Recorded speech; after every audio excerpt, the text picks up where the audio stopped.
Bonjour et bienvenue sur Algomius. Aujourd'hui, nous allons nous intéresser à Linux. Linux, le système d'exploitation, donc du coup open source, et nous allons essayer d'en installer une distribution sur machine virtuelle. Alors la distribution que nous allons voir aujourd'hui, c'est Arch Linux. Alors pourquoi Arch Linux? Eh bien, nous allons le voir, Arch Linux en fait est une distribution qui est assez légère en fait à mettre en place. C'est-à-dire en fait qu'elle ne vous permet d'installer que ce qui vous est vraiment nécessaire. Et donc ça va nous permettre de partir sur une base qui est très légère et de pouvoir ensuite la faire évoluer vers ce que l'on veut. Si jamais on a besoin de s'en servir en fait comme poste de travail, on pourra par exemple y installer des outils d'interface graphique. Si jamais on veut la laisser en serveur, ben, en fait on pourra la laisser tout simplement en mode console et puis on mettra peut-être, je sais pas, un système de gestion de base de données, par exemple, dessus, ou ce genre de choses. Mais en tout cas, en fait, l'idée de cette vidéo, c'est de vous fournir une bonne base pour en fait avoir un Arch Linux fonctionnel dans sa version minimaliste. Alors, pourquoi est-ce que c'est si compliqué? Tout simplement parce que comme Arch Linux est hautement paramétrable, en fait, on va demander à l'utilisateur de comprendre un petit peu comment marche Linux pour pouvoir installer sa première version. Il va devoir en fait, enfin nous allons l'installer ensemble, mais vous allez voir en fait que on va avoir besoin de mettre un peu les mains dans le cambouis, c'est-à-dire qu'on va essayer de comprendre un peu où se trouvent les fichiers de configuration, comment les modifier pour avoir en fait un système d'exploitation qui est exactement ce que l'on attend. Voilà. Alors qu'est-ce qu'on va faire au cours de cette vidéo? Eh bien on va s'intéresser à toute la partie installation. On va commencer en fait par récupérer un fichier ISO qui va nous permettre d'installer Linux. On va l'installer en fait dans une virtual machine VirtualBox. Donc si jamais vous n'avez pas VirtualBox, n'hésitez pas à aller jeter un coup d'œil à la vidéo où j'installe VirtualBox. On va donc l'installer sur la machine virtuelle. Alors ça va ressembler, si vous l'installez sur une machine physique, ça va ressembler. Il y aura quelques petites différences quand même, mais qu'on essaiera de noter. Je vous montrerai effectivement comment récupérer la documentation de Arch Linux, et on va essayer de suivre pas à pas justement cette notice d'installation. Et puis naturellement, on passera par toutes les configurations système, donc on va faire en sorte que Arch Linux reconnaisse que le fait que je travaille en France, donc en fait j'aimerais me positionner sur le créneau horaire français, j'aimerais avoir un clavier AZERTY, j'aimerais avoir les spécificités du jeu de caractères français par exemple, parce que j'aimerais utiliser des accents, j'aimerais utiliser des CCLI, et ainsi de suite. Donc tous ces fichiers de configuration, on va essayer de les mettre en place. Et le but, c'est qu'à la fin de la vidéo, on ait une version minimaliste de Linux qui fonctionne, qui soit entièrement paramétrée sur nos fuseaux horaires, nos caractères, et ainsi de suite, et qu'elle ait aussi un réseau qui fonctionne, c'est-à-dire que je puisse aussi avoir accès à Internet, très important, puisque c'est à partir de cette connexion que je vais installer tous les modules et tous les packages qui vont suivre. Donc voilà, ce que vous propose cette vidéo, c'est effectivement parcourir l'installation de Arch Linux dans tous les détails, et je vais essayer d'expliquer au maximum en fait tous les éléments et toutes les étapes. Allez, on essaie de voir si on a VirtualBox, on se lance, et puis on démarre avec Arch Linux.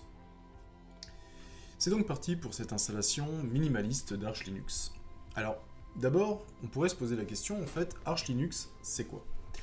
Alors Arch Linux, c'est tout simplement une distribution de Linux, comme son nom l'indique, mais c'est une distribution de Linux open source, ça aussi, on l'a souvent dans la distribution Linux. C'est une distribution qui est régulièrement mise à jour pour tenir compte des dernières évolutions, donc vous êtes toujours avec quelque chose qui est assez contemporain en fait, en termes de distribution Linux. Il y a des distributions qui ont plus ou moins des cycles de développement ou des cycles de mise en production de nouvelles versions plus ou moins longs. Là, on est vraiment sur des cycles assez courts qui permettent d'être toujours en fait avec la dernière version de chacun des outils. Alors c'est une distribution volontairement minimaliste, alors ça veut dire qu'il y a beaucoup d'outils, donc c'est-à-dire que vous pouvez en fait avoir énormément de choses sous Arch Linux, mais en fait, ce que je vais vous proposer aujourd'hui, c'est tout simplement d'installer le minimum qui fait fonctionner un Linux sur une machine. Et après, suivant ce que vous voulez avoir, en fait, vous allez pouvoir ajouter des packages par-dessus. Ah oui, c'est une distribution en fait, et c'est ce qui fait tout son intérêt. Arch Linux est entièrement configurable pour proposer uniquement à l'utilisateur ce qu'il désire, c'est-à-dire que je n'installe pas un système d'exploitation complet avec 90% des choses que je n'utiliserai jamais. Je installe en fait brique par brique les éléments que je veux vraiment. Et donc ça peut être très intéressant, mais ça va me demander un petit peu de comprendre un petit peu comment ça marche, puisque je vais avoir à gérer manuellement toutes les installations. Alors Arch Linux propose depuis le début un outil qui permet de gérer les paquets, qui s'appelle Pacman, c'est le Package Manager, Package Manager, je ne sais pas trop comment on dit. C'est un petit outil, donc une commande en fait, que l'on va installer dans la version de base d'Arch Linux et qui va nous permettre de récupérer un petit peu tout ce qu'on a besoin directement. Voilà.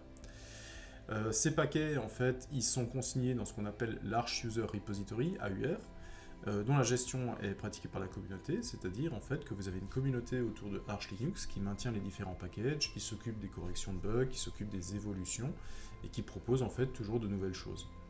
Donc c'est une communauté qui est très active et c'est pour ça qu'il y a autant d'outils disponibles en fait sur la distribution Arch Linux. Alors évidemment, par rapport à... c'est pas la distribution que l'on va prendre en main le plus facilement, hein, puisque effectivement, en tant qu'utilisateur, et en tant que, dans cette première étape qu'installateur de cette distribution, on va avoir en fait à comprendre comment les choses fonctionnent. Et là, on va être obligé de passer par la ligne de commande, donc c'est encore une fois quelque chose à apprendre, il faut se servir des quelques commandes de base en fait, pour pouvoir naviguer dans un terminal. Voilà. On pourra installer ensuite des interfaces graphiques, hein, c'est pas le souci, mais sur les premières installs, effectivement, on va devoir se baser en fait sur le mode console. L'idée aussi, c'est justement d'utiliser Arch Linux pour comprendre en fait comment est bâti Linux, c'est-à-dire pour comprendre où sont les fichiers de configuration et de comprendre en fait si je touche à ça, quel impact ça va avoir. Donc c'est très intéressant aussi puisque ça nous fait rentrer un petit peu au cœur du système d'exploitation Linux. C'est donc, voilà, comme je viens de le dire, hein, une distribution idéale pour comprendre les rouages de Linux. Vous allez voir qu'au cours de l'installation, on va toucher à énormément de fichiers de configuration. Et en fait, on va voir où ils sont, on va voir quel est leur contenu, on va voir ce qui se passe quand je modifie ces contenus-là.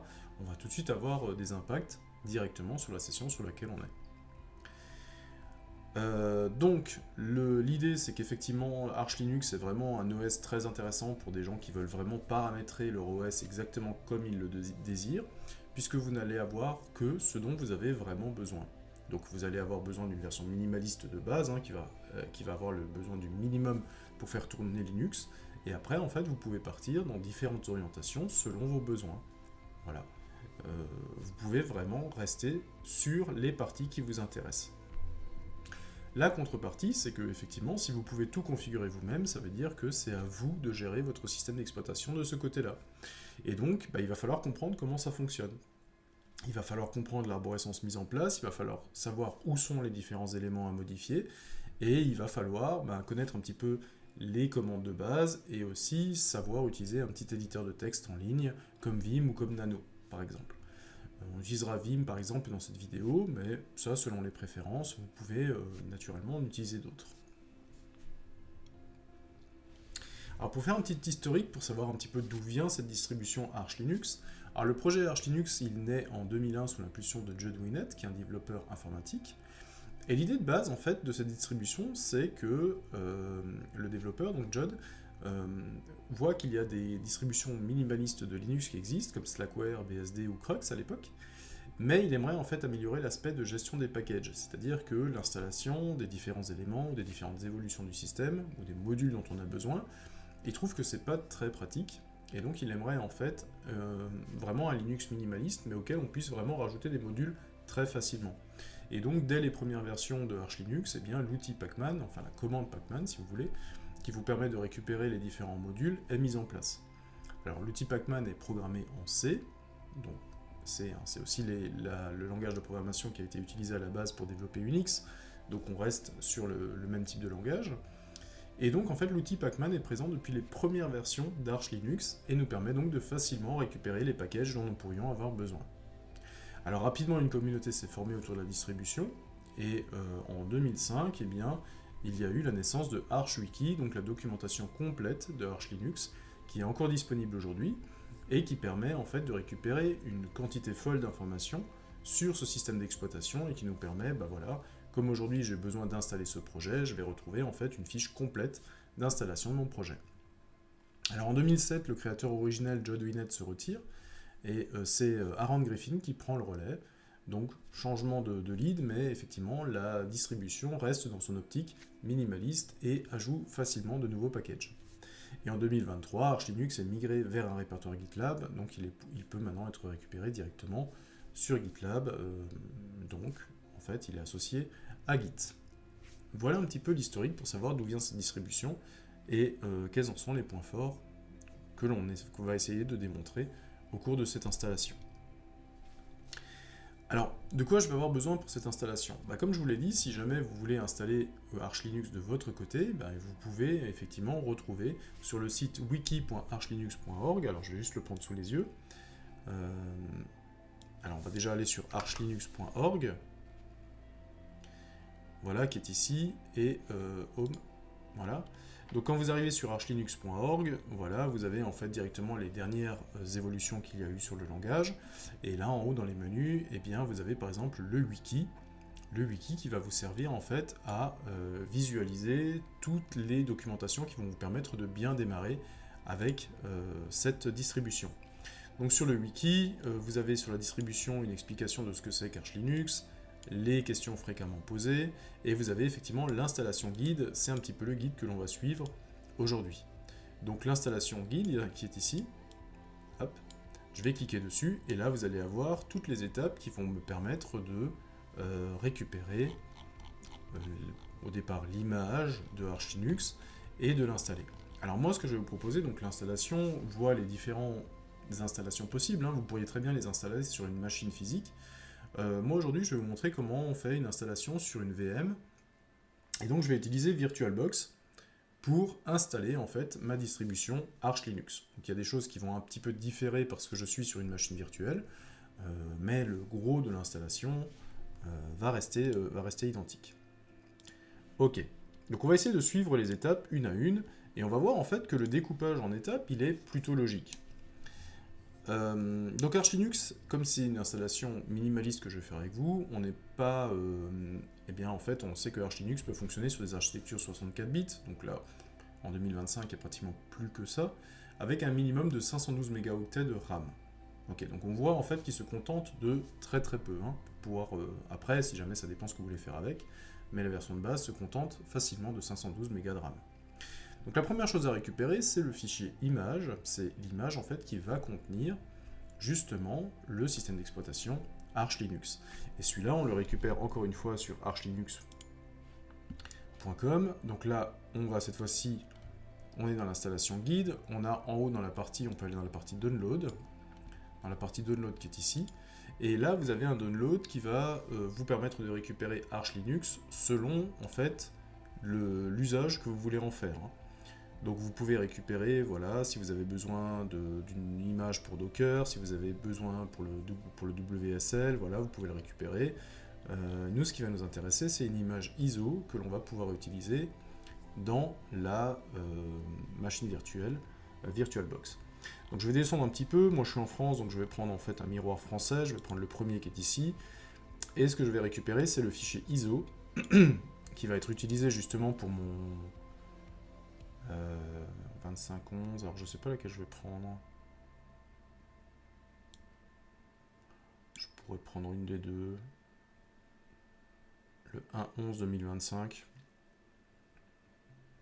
Ouais, pourquoi pas, je vais prendre celle-là. Donc, le téléchargement se met en place. On va récupérer effectivement ce téléchargement qui est en cours, donc il faut patienter un petit peu.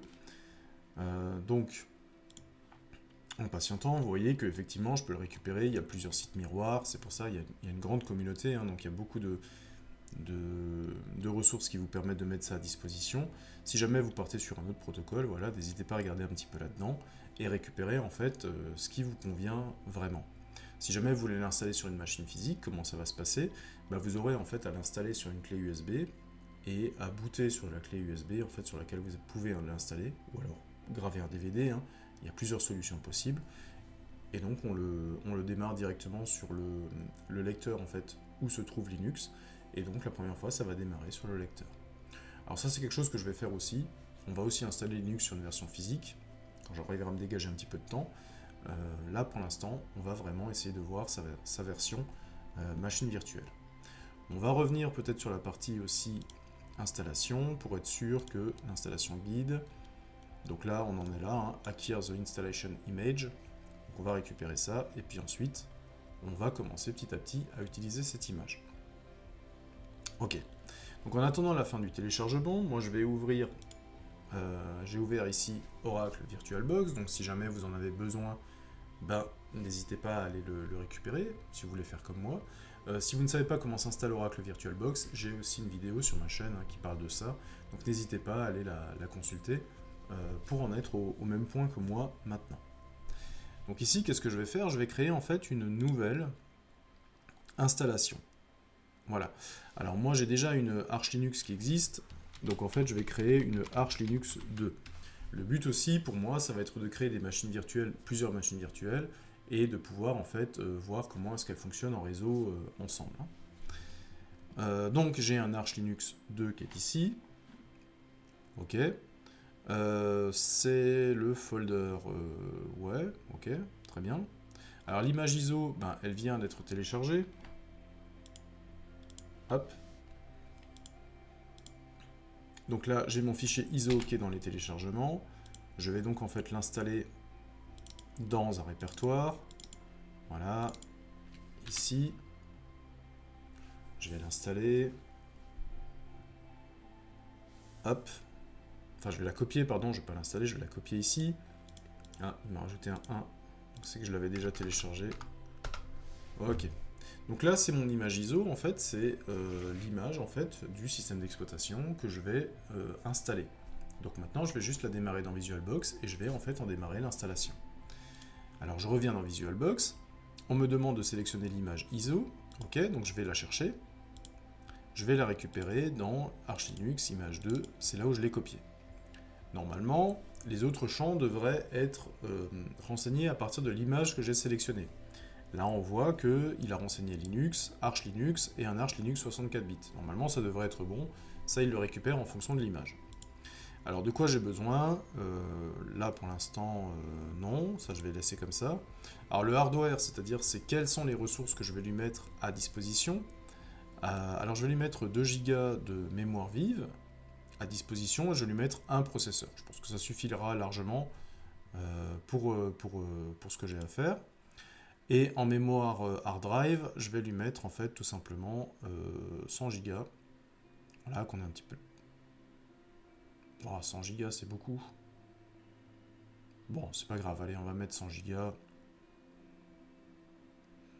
Ouais, on va lui mettre 100. Ou on va lui mettre 50 Go, allez. Normalement, il n'y en a besoin que de 2. Allez, pour ce qu'on a à faire aujourd'hui, je vais en mettre 20. Voilà. Et je vais terminer. Voilà. Et j'ai en fait ma machine virtuelle qui a été paramétrée. Donc j'ai pas changé grand chose, hein. Je lui ai juste mis 2 Go de RAM, je lui ai mis un petit peu de 20 Go de disque dur, et je lui ai mis l'image ISO en fait que j'ai récupérée. Voilà. Je vais juste voir si je suis raccord avec tout ça. Donc j'ai récupéré le download. Ok. Ok, on a récupéré le fichier ISO sur le site miroir. On va créer une nouvelle machine virtuelle. Voilà. En lançant la VM. Voilà. Ok. Donc maintenant, il est temps de vérifier si tout fonctionne. Et je vais, ma VM Arch Linux 2, en fait, je vais la démarrer. Voilà, je clique sur démarrer. Et donc la machine virtuelle va se lancer à partir de l'ISO, du fichier ISO que je lui aurais donné. Oui. Voilà, donc VirtualBox démarre. Alors je vais mettre tout simplement en grand. Voilà. Donc je vais partir sur Arch Linux Install Medium, le premier. Voilà. Et donc en fait, bah, c'est le premier démarrage. Et donc le premier démarrage, en fait, il va se baser sur le fichier ISO. Donc il va essayer de regarder plein de trucs, il va regarder la configuration. Voilà, il va vérifier plein de choses. Et il va s'arrêter en fait en me donnant accès à un prompt. Voilà. Donc là, on voit que... Alors, qu'est-ce qu'on peut déjà trouver sur cet élément? Bah, on voit déjà que sur ce prompt-là, la partie rouge, vous voyez que je suis connecté en route. Hein, sur mon prompt. Donc je suis connecté en route d'entrée de jeu, donc je suis l'administrateur en fait de ce système d'exploit. Ce qui va me permettre effectivement de pouvoir installer directement en étant administrateur. Donc je ne mettrai pas des sudo devant chacune des commandes puisque je suis connecté en route dès le début. Alors il y a aussi une machine par défaut qui a été un nom par défaut pour la machine, hein, qui est ArchISO. Ça aussi c'est quelque chose qu'on va pouvoir changer évidemment. Je vous montrerai au cours de l'installation comment on peut changer ça. Ok. Alors pour l'instant, en fait, cette première mise en place, vous voyez en fait que lors du chargement, eh bien, rien ne m'a été posé comme question. C'est-à-dire qu'on ne m'a pas demandé de quel pays je viens, dans quelle langue je voudrais m'exprimer, ou quelle est la disposition des touches de mon clavier. Ce qui fait que là, si je tape AZERTY, A-Z-E-R-T-Y, voilà, je me rends compte que en fait, je tape QWERTY, c'est-à-dire que mon clavier n'a pas la bonne disposition. Alors ça peut être assez pénible au début, hein, puisque effectivement, il y aura beaucoup de commandes à taper. Donc une des premières choses que l'on va essayer de faire, c'est effectivement faire en sorte de pouvoir localiser mon clavier en fait dans la bonne langue. Ce qu'on peut essayer de faire aussi, c'est essayer de voir si j'ai accès au réseau. Alors pour avoir accès au réseau, je vais tout simplement utiliser la commande ping. La ping en fait va essayer d'accéder à un site en ligne. Et donc, ce que je vais faire, c'est tout simplement, je vais essayer de pinguer un site. Alors je peux essayer de pinguer d'ailleurs, je peux essayer de pinguer le site qui est ici, hein, archlinux.org, et on va essayer de regarder si ça marche. Ah oui, alors c'est du QWERTY, alors archlinux.org. Ok, donc on voit que le ping réussit. Donc il y a bien la résolution de nom avec l'IP, ça marche. Donc ça c'est très intéressant à vérifier, puisque comme on aura beaucoup de choses à installer, il faut que l'outil Pacman puisse accéder en fait au site de téléchargement des différents packages. Donc première chose à vérifier, effectivement, que le réseau marche. Ok, donc ça marche. Donc on va pouvoir démarrer. Alors première chose à faire, on va pas rester avec un clavier QWERTY, parce qu'effectivement, ça va nous faire perdre énormément de temps. Moi je connais pas enfin, je finis par les trouver, toujours les touches, mais effectivement ça prend pas mal de temps. Alors l'idée c'est déjà de se dire, je vais positionner en fait mon clavier pour qu'il soit paramétré pour ma région. Donc ma région ça serait FR, hein, donc on va regarder. Alors comment est-ce que ça fonctionne? Eh bien j'ai plusieurs commandes à ma disposition. Alors ces commandes en fait elles vont être, il va falloir les taper en essayant de chercher les touches sur un clavier QWERTY. Hein. Alors là, il y a le premier local-ctl. Local-ctl va me donner la liste en fait des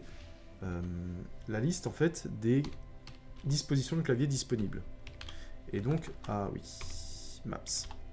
Donc je vais utiliser local-ctl list keymaps en paramètre, et là ça va me donner tout ce qui est disponible.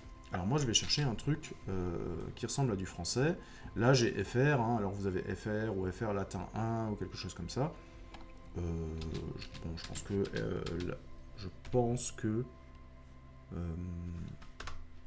Je pense que ça suffira pour marcher d'utiliser FR. Donc en fait, ce que je vais taper, c'est je vais faire load keys au pluriel, donc charger les clés et charger les clés FR. Ok. Maintenant, si je retape AZERTY, voilà, cette fois-ci, effectivement, j'ai toutes les lettres qui sont dans le bon ordre. Ça marche. Je vais essayer de la mettre un petit peu comme ça pour que ce soit pas tout en bas. Voilà. Donc ça fonctionne.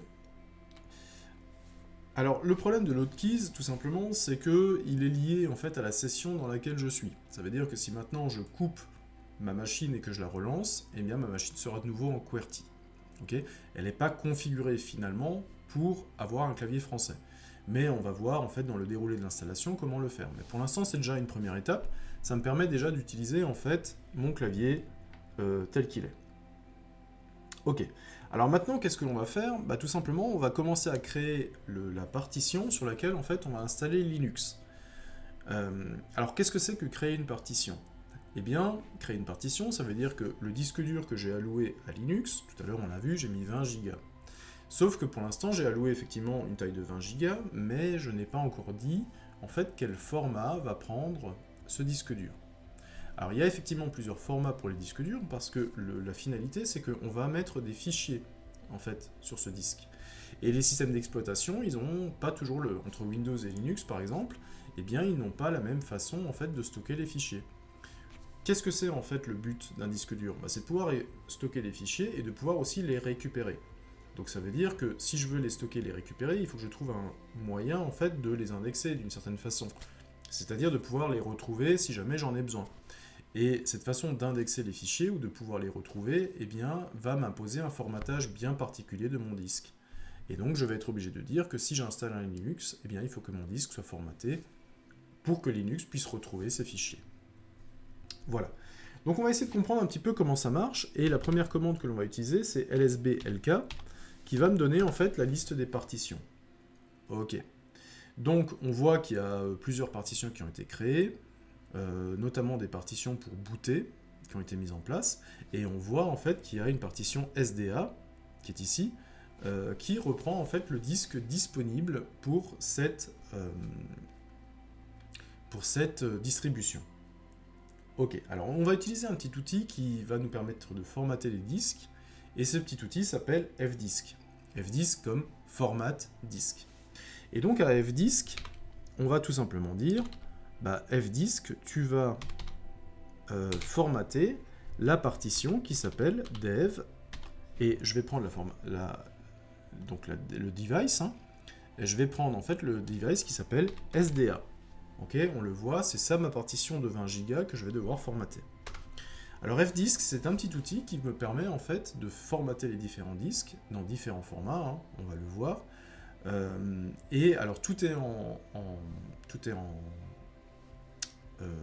mode texte, hein, il n'y a pas d'interface, mais vous allez voir que c'est un outil qui est plutôt pratique.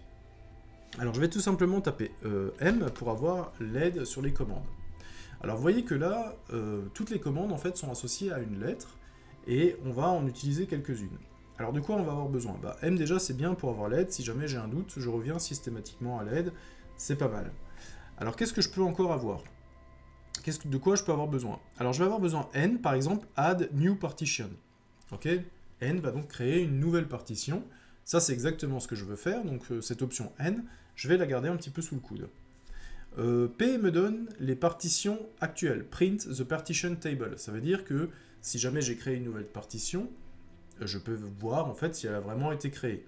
Un P, c'est vraiment un display hein, de ce qui est en cours. D peut être intéressant aussi à connaître. D, c'est delete, hein, c'est delete a partition. Je me suis trompé dans la taille, je me suis trompé dans le nom, je me suis trompé dans le formatage. Pas de souci, je fais un delete sur la partition et je recommence. Il n'y a absolument aucun souci. Ensuite, il y a quelque chose à vraiment bien comprendre avec cet outil. L'option W, vous voyez qu'il y a deux options, Save and Quit. Il y a le W et il y a le Q. Alors le W, c'est Write Table to Disk and Exit. Ça veut dire en fait que jusqu'au moment où vous quittez, en fait, vous n'avez rien fait physiquement sur le disque. C'est-à-dire que quand vous créez vos partitions, vous créez les noms, vous créez les formats, et ainsi de suite. Ça, c'est quelque chose qui va garder dans la config. Et au moment où vous quittez fdisk, soit vous validez vos choix, et vous faites un W pour write, c'est-à-dire je confirme mes choix et je les écris, soit en fait vous quittez fdisk en annulant vos choix. Donc si jamais vous vous rendez compte que vous êtes parti complètement dans une mauvaise direction, que vous avez créé de mauvaises partitions, eh bien c'est tout simple, en fait, quittez juste fdisk avec Q, et toutes les modifications que vous avez faites seront annulées. Si vous quittez avec W, toutes les modifications que vous avez faites seront physiquement en fait mises en place sur le disque. Voilà. Donc à chacune des étapes, rien n'est fait définitivement tant que vous n'avez pas quitté en fait avec l'option W. Ça veut dire aussi l'inverse. Hein, j'ai vu aussi pas mal de gens qui quittent avec Q à la fin et se disent purée mais ma partition elle n'a pas été créée.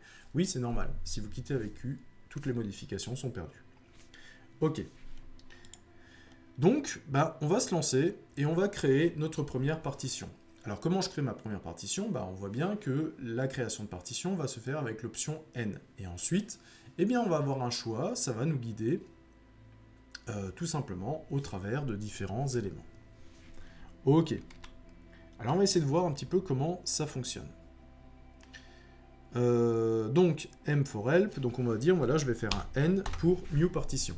Ok, alors il me demande si je veux faire une partition primaire ou une partition étendue. Alors c'est pas une partition logique que je veux faire, donc c'est une partition primaire. Le numéro de la partition, de 1 à 4, donc lui il a un identifiant sur les partitions pour pouvoir les distinguer.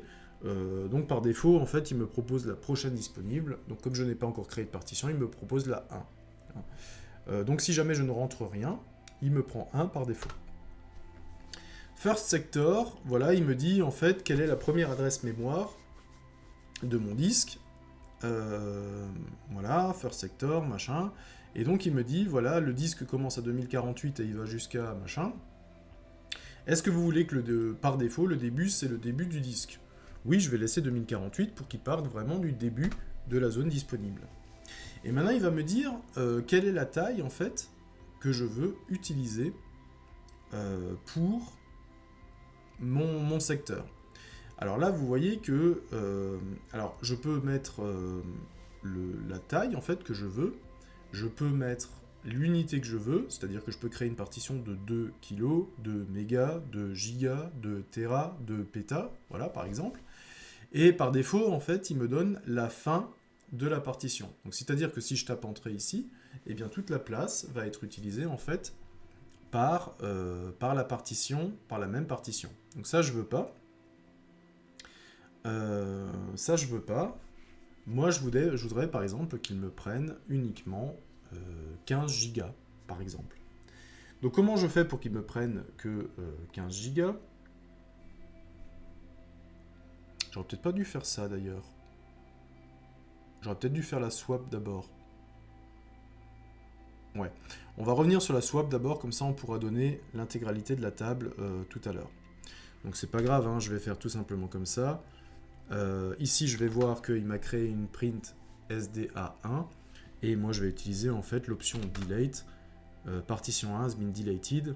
Ok, si je regarde en fait, elle a plus rien. Alors je vais d'abord faire la partition swap. Pourquoi je vais faire d'abord la partition swap?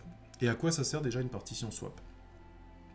La partition swap, ça sert tout simplement à étendre la mémoire RAM. Alors, la mémoire RAM, vous savez que c'est la mémoire en fait d'accès rapide où l'ordinateur en fait stocke les informations dont il a besoin rapidement. Si par exemple il a besoin pour un calcul, il va stocker les opérandes, le résultat de calcul, et comme ça il pourra le récupérer assez rapidement derrière. Ok. Une partie swap, c'est quoi? C'est une partie du disque dur qui est allouée et sur laquelle vous allez mettre des données quand la RAM est pleine. C'est-à-dire que si vous remplissez la mémoire RAM et que vous avez encore des données à stocker, eh bien en fait on va les mettre sur le disque dur et on va essayer de simuler de la RAM supplémentaire. Alors évidemment, si on stocke sur le disque dur, ce sera un petit peu plus lent que si on avait directement accès à la RAM. Mais pour l'ordinateur, ça va être transparent, il va considérer que c'était comme si c'était de la RAM. Donc moi j'avais donné 1 Go de RAM pour ma virtual machine. Ce que je vais essayer de faire, c'est que je vais mettre à peu près 2 fois la RAM que j'ai allouée à la virtual machine, en plus en swap. Donc en fait, je vais créer effectivement une partition swap. Ok, donc c'est ce que je vais faire. Je vais créer effectivement une new partition. C'est une partition primaire. Je lui donne le 1. Et effectivement, je vais lui dire, voilà, tu commences au début. Ça marche. Et la partition swap, je vais lui donner une taille de... Alors si j'ai 1 giga, je vais lui donner une taille de 2 gigas. Voilà. Je regarde. Donc effectivement, j'ai un SDA1, voilà, qui me donne le début, la fin, et qui a une taille de 2 gigas. Ok. Maintenant, je vais créer la partition sur laquelle je vais vraiment installer le Linux. Donc je vais refaire un N, j'ai de nouveau une primary. Vous voyez que maintenant, il me donne le 2. Ça marche. Et là, le début, il me dit de démarrer maintenant après la partition swap. Ok. Et là, par défaut, il me dit d'aller jusqu'au bout du disque disponible. Donc là, je vais utiliser la version par défaut. Ok. Donc là, en fait, il a pris simplement ce qui me restait. C'est-à-dire que j'avais le disque, j'avais pris un petit bout pour la swap, et donc maintenant, j'ai juste pris les valeurs par défaut, c'est-à-dire qu'il prend le reste du disque. Et si je regarde maintenant les configurations de disque, j'ai effectivement, sur les 20 Go que j'avais donné, j'ai 2 Go pour ma fonction swap, donc en SDA1, et j'ai 18,8 Go pour la partition sur laquelle je vais installer mon système d'exploitation. Ok, ça fonctionne. Ça fonctionne.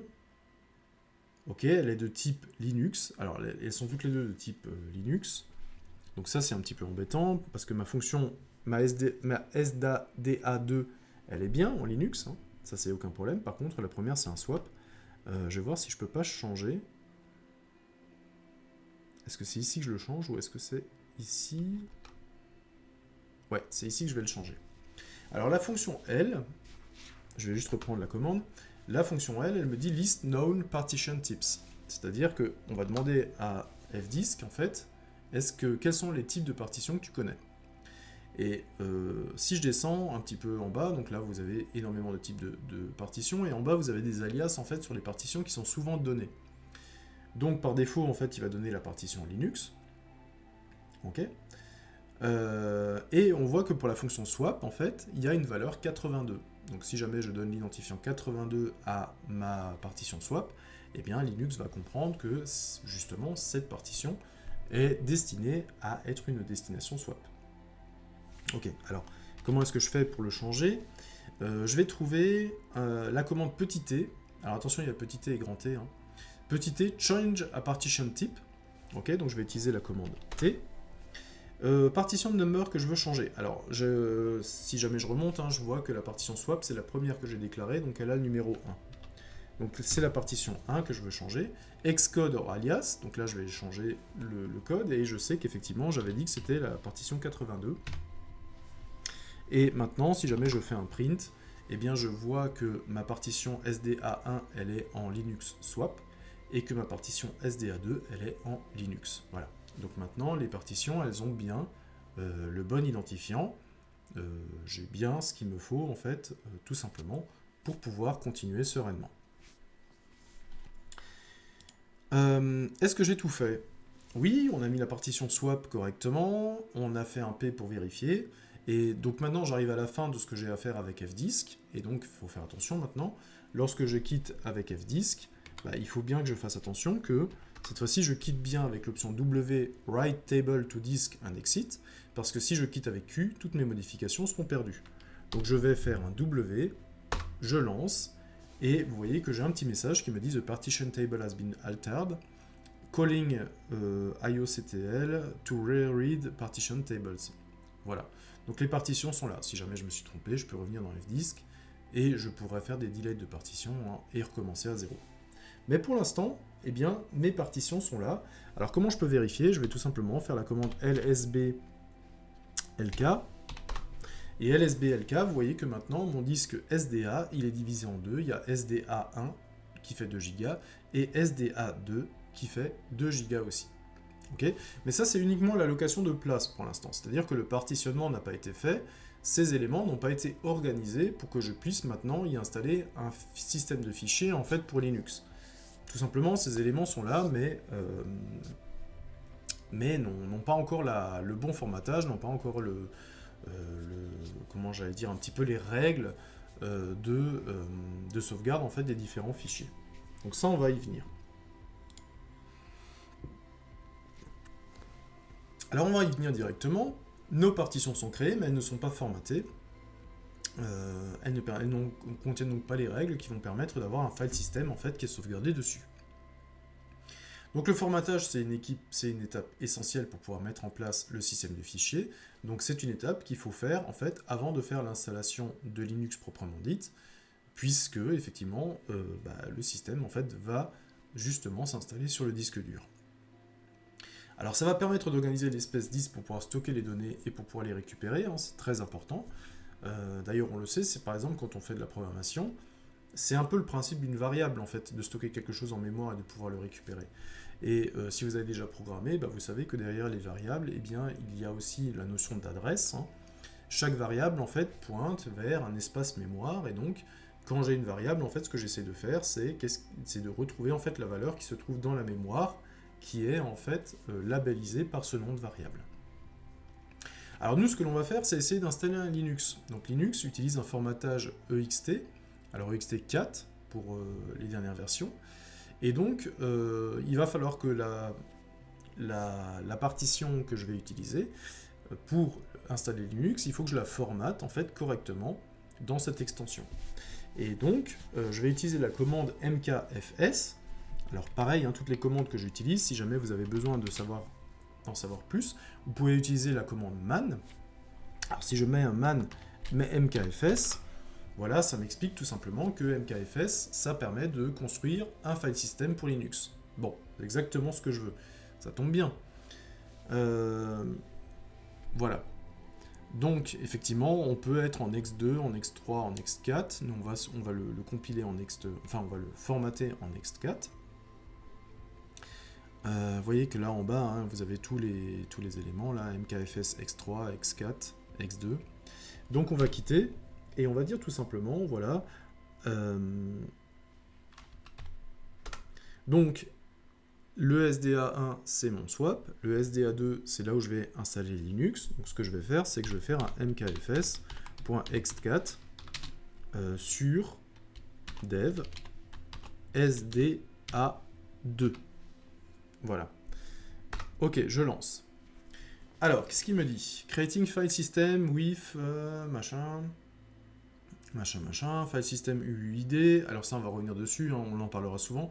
Les universal, les UUID, c'est quoi? C'est des identifiants universels, c'est-à-dire en fait que même si vous les créez sur des machines différentes, ils vont faire en sorte d'être toujours différents. Voilà. Alors je crois que ça marche avec, parce que ça prend en compte l'adresse MAC de la machine qui est unique par machine, et donc ça permet d'avoir des identifiants qui sont uniques, même générés sur des machines différentes. Donc voilà, qu'est-ce qu'il me dit? Allocating group table done, writing inode tables done, creating journal done, writing superblocks and file system accounting information done. Donc je suppose en fait que tout s'est bien passé et que ça marche. Est-ce qu'il y a un petit changement dans la commande lblsk? Non, on le voit pas pour l'instant, on le voit pas là-dedans. Ok, donc je me suis débrouillé pour formater en fait mon arborescence pour Linux. Il faut aussi que je partitionne la partie swap. Mais le partitionnement de la partie swap est un petit peu différent, puisqu'effectivement, le rôle de swap n'est pas tout à fait le même que celui où on s'installe le file system. Je vous rappelle hein, que la partition swap, elle est là pour étendre en fait, la RAM, et donc en fait, elle va être utilisée un petit peu comme de la RAM, si vous voulez, mais de la RAM qui serait stockée en fait sur le disque dur. Donc, c'est pas tout à fait la même utilisation, et comme c'est pas tout à fait la même utilisation, eh bien, ce n'est pas le même formatage. C'est pas la même façon de stocker des éléments et de pouvoir les récupérer. Je sais que sur la fonction swap, je ne sauvegarderai jamais de système de fichiers non plus, hein, j'aurai pas d'arborescence, si vous voulez. Donc, eh bien, je dois avoir des éléments, je dois avoir un formatage un petit peu particulier.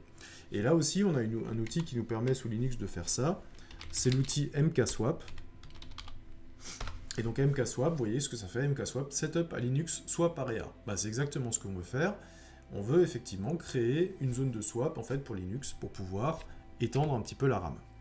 Donc je vais utiliser cette fonction mkswap et je vais la dire, voilà, je vais, bah, encore une fois, hein, ma swap, elle est normalement sur la SDA1. Donc en fait, ce que je vais faire, c'est que je vais faire un mkswap sur /dev /SDA1. Ok, setting up swap space version 1, size 2 gigabits, ça c'est bon, c'est ce qu'on avait défini, no label, avec un UUID, donc de nouveau un identifiant universel. Ok, donc là maintenant elle est formatée, ça veut dire que le format en fait pour pouvoir stocker des informations est là. Maintenant ce qu'il faut que je fasse, c'est que je déclare à Linux que j'ai mis une zone de swap en place. Et ça, je vais utiliser une commande, encore une fois Linux, qui s'appelle swap on. C'est-à-dire, je la démarre ou je la mets à disposition. Vous voyez que swap on, si je fais le map, swap on, swap off, enable or disable devices and file for paging and swapping. C'est-à-dire que je peux activer ou désactiver en fait une zone de swap dans mon système d'exploitation. Si jamais j'en ai plus envie, je peux la désactiver ou l'activer. Ok. Donc moi, je vais l'activer. Donc je vais faire un swap on. Swap on de quoi? Swap on en fait de dev SDA1, puisque c'est ma première partition qui contient le swap. Ok, on est bon, on est bon. Donc là, vous voyez que maintenant, si jamais je reprends mon lsb-lk, qui fait la liste des partitions, vous voyez que mon SDA1 est maintenant labellé en termes de swap. Ok. Donc ça veut dire que effectivement, j'ai pas de point de montage. On va voir tout à l'heure que maintenant il va falloir monter le SDA2 dans mon file system. Mais en fait, Linux a compris que cette zone-là, c'était une zone de swap et qu'il pouvait s'en servir en fait pour décharger la RAM ou pour étendre la RAM. Ok, Maintenant, on va s'intéresser un petit peu plus à la dernière colonne, le mount point. C'est quoi le mount point? C'est tout simplement de dire, voilà, quand je démarre en fait un Linux, j'ai la racine, en fait, alors si je me positionne à la racine, voilà, et que je fais un ls, je récupère tous les éléments qui sont à la racine du système. Ok? Mais sur cette arborescence, en fait, je peux greffer d'autres répertoires. Greffer d'autres répertoires, c'est-à-dire que ce nouveau disque que je viens de créer, maintenant je vais pouvoir y avoir accès. Donc ça veut dire que ce nouveau disque que j'ai créé et formaté, il faut que je le rattache quelque part à ma racine, que ça devienne un nouveau répertoire pour la racine. Et donc c'est ça qu'on appelle un mount point, c'est-à-dire que c'est que vous prenez en fait un espace de stockage et vous l'incorporez en fait quelque part dans la racine, et vous lui donnez un nom pour pouvoir y accéder. Ok. Alors c'est exactement ce que je vais faire ici. Je vais avoir besoin effectivement de cette nouvelle partition, je vais la rendre disponible en fait à partir de la racine, de l'arborescence, et je vais lui donner un nom, par exemple je vais l'appeler MNT, MNT comme mount. Alors cette étape en fait elle va servir simplement à l'installation, on va voir qu'après en fait on va plus en avoir besoin, puisque c'est effectivement sous le mount que le système d'exploitation en fait va se créer.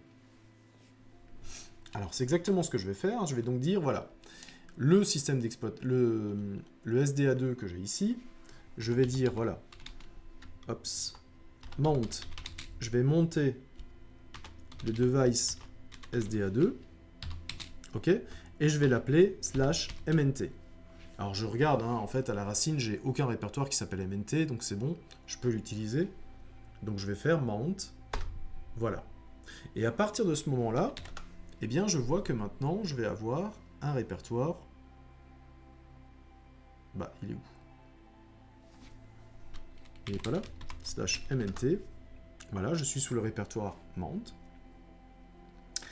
Et le répertoire mount, maintenant, je regarde ce qu'il y a dedans. Bah, il n'y a rien. Loss plus found, c'est la poubelle. Il n'y a rien pour l'instant, effectivement, puisque mon disque a seulement été créé et formaté. Donc pour l'instant, il n'y a rien à l'intérieur. Ok, mais en tout cas, tout est prêt maintenant en termes d'espace de stockage pour pouvoir installer en fait ma version de Linux. Ok. Donc maintenant, on va passer un petit peu sur l'installation de Linux de base.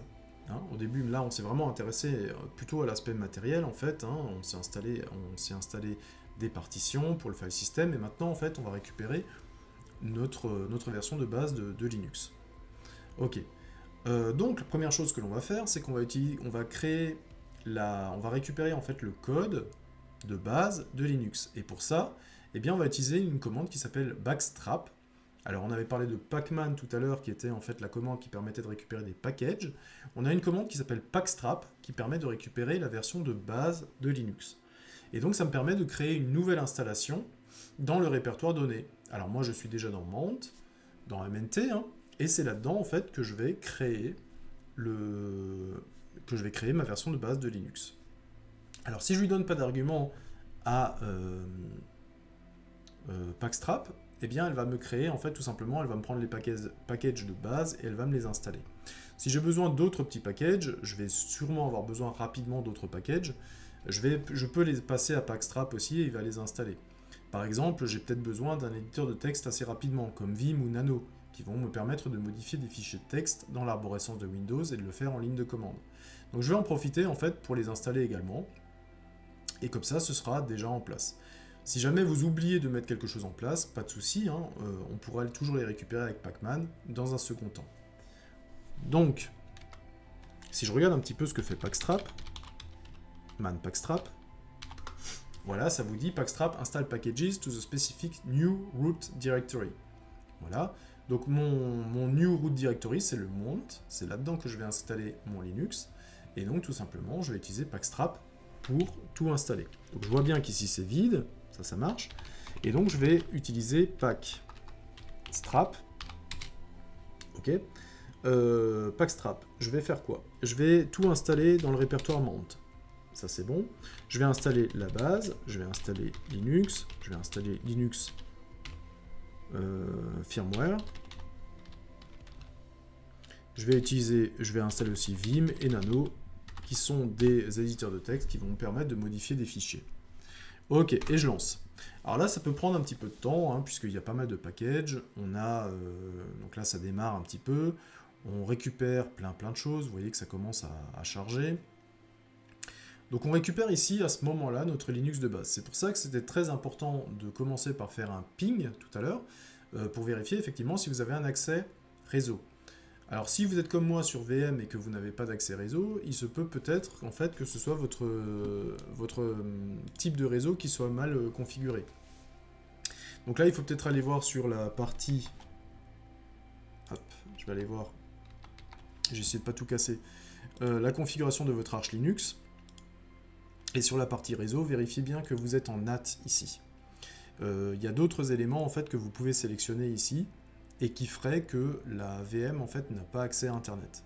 Et donc effectivement, si votre VM n'a pas accès à Internet, eh bien, ça veut dire que vous ne pouvez pas faire les installations. Donc vous voyez, c'est quand même assez rapide, hein. Je vous ai dit, Arch Linux c'est quand même dans sa version minimaliste, c'est quand même un truc qui est assez simple à mettre en place et qui prend très peu de place. Et donc vous voyez un petit peu les installations qui se font maintenant, qui sont en train de créer l'arborescence de votre file system avec les différents fichiers dont Arch Linux va avoir besoin au démarrage. Voilà, c'est fini. Voilà, c'est fini. Et donc on va regarder maintenant avec un ls, vous voyez que je récupère mon arborescence, où je récupère des bins, des boots, des devs et tout ça, etc. C'est là où je vais avoir mes fichiers de config, où je vais avoir beaucoup de choses à faire. Et donc je récupère en fait l'arborescence ici de mon Linux. Ok. Voilà, donc Packstrap qui récupère la version de base de Arch Linux, et donc maintenant qui va nous permettre de pouvoir l'exploiter. Maintenant, il va falloir le configurer. Alors, le truc aussi, c'est qu'on a beaucoup de choses, en fait, tout à l'heure je vous ai dit que le clavier QWERTY, par exemple, je l'ai passé en AZERTY, mais uniquement pour cette session, avec l'hotkeys. Donc il va falloir en fait s'occuper de l'installation de notre version de Linux, pour que, effectivement, je n'ai pas à faire au démarrage, je n'ai pas à refaire systématiquement tous ces éléments-là. Donc je vais jouer avec les fichiers de config, et je vais faire en sorte, en fait, qu'à chaque fois que je démarre Linux, j'ai toujours ma config. Donc première chose que je vais faire, c'est que pour ne pas avoir à refaire à chaque démarrage, on va créer un fichier, un file system table, tout simplement pour que le Linux retrouve en fait ses petits, c'est-à-dire qu'il récupère ses éléments de stockage. Il va donc permettre à Linux de savoir quelle partition il doit monter à chaque démarrage, c'est-à-dire que le MNT que je viens de créer ici, au lieu d'avoir à le monter à la main à chaque démarrage, eh bien Linux va le monter automatiquement pour que voilà, il soit toujours disponible.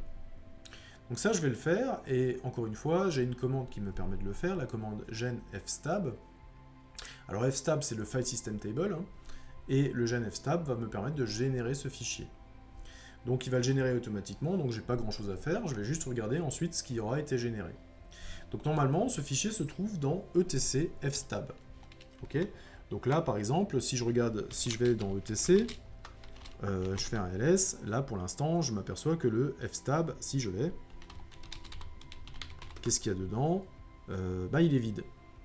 Ok, mon fichier fstab, il est vide. Alors commande mort, hein, qui permet de lister rapidement le contenu d'un fichier, le mort ou less d'ailleurs. Moi j'utilise souvent mort, c'est vrai. Donc j'ai un fichier fstab qui est vide. Ok, donc moi ce que je vais faire, c'est que je vais effectivement générer ce fichier. Il faut que je génère en fait ce fichier grâce à la commande gen fstab. Ok. Donc qu'est-ce que je vais faire? Je vais prendre tout simplement, je vais faire un gen fstab, alors -u, man gen fstab. Alors genfstab, ça fait quoi? Genfstab, ça fait generate output suitable for addition to a fstab file, c'est-à-dire que ça vous génère automatiquement le fichier monté, et ça l'ajoute au fichier fstab qui se trouve dans le fichier de config. Et le -u, c'est l'utilisation des UUID. Encore une fois, on va utiliser les Universal ID, Universally Unique ID, évidemment, donc pour pouvoir les utiliser. C'est de là d'où vient le -u. Donc on va faire ça, on va faire un gen fstab, ok, -u. On va dire, voilà, tu prends le montage que j'ai fait sur le répertoire mount, ok, et ça, tu l'ajoutes au fichier qui se trouve dans mnt etc fstab. Voilà. Alors, Si vous n'êtes pas trop familiarisé avec Linux, elle fait quoi cette commande? Eh bien, en fait, elle va générer la commande, elle va dire, voilà, tu prends la configuration pour monter /mnt.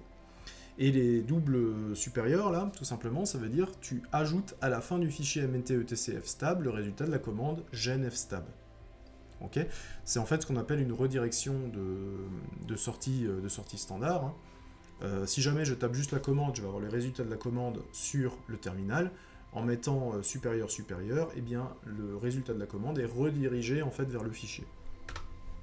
Vous voyez que là, sur le terminal, ça n'écrit rien, ça n'écrit pas le résultat de la commande, et donc je vais me dépêcher de regarder un petit peu ce que ça a ajouté dans fstab. Voilà, et dans fstab, vous voyez que maintenant, j'ai les montages en fait pour mes deux partitions, pour la partition swap et pour la partition ext4. Et donc vous voyez que dans le fichier fstab, il me dit voilà, ben, au démarrage, la prochaine fois, tu monteras deux partitions. La première en fait qui est la partition root et qui est formatée en ext4, et la deuxième en fait tout simplement qui est une partition swap. Alors celle-là tu la monteras pas, hein, mais tu l'utiliseras comme swap pour l'utilisation en fait de l'extension de RAM. Voilà, donc à chaque démarrage maintenant, automatiquement, cette configuration sera prise en compte et donc je n'aurai plus en fait à remonter à la main tous mes disques.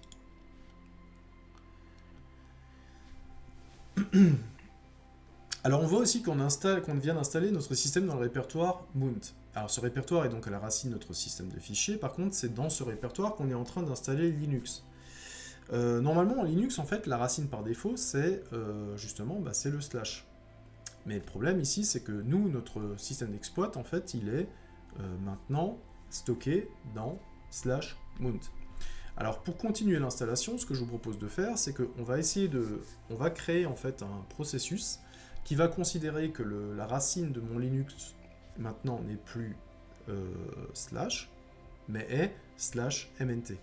Et pour ça, je vais utiliser un fichier qui change la route, qui change la racine. Et sur Arch Linux, cette commande en fait s'appelle arch-chroot, change root. Ok. Alors comment ça fonctionne? Là pareil, si jamais vous en avez besoin, vous faites un change schroot. Voilà. Vous regardez. Ah, j'ai pas de manuel là-dessus. Bon, c'est pas grave. C'est pas grave. Donc je vais tout simplement dire que la nouvelle route, change chroot, c'est /mnt.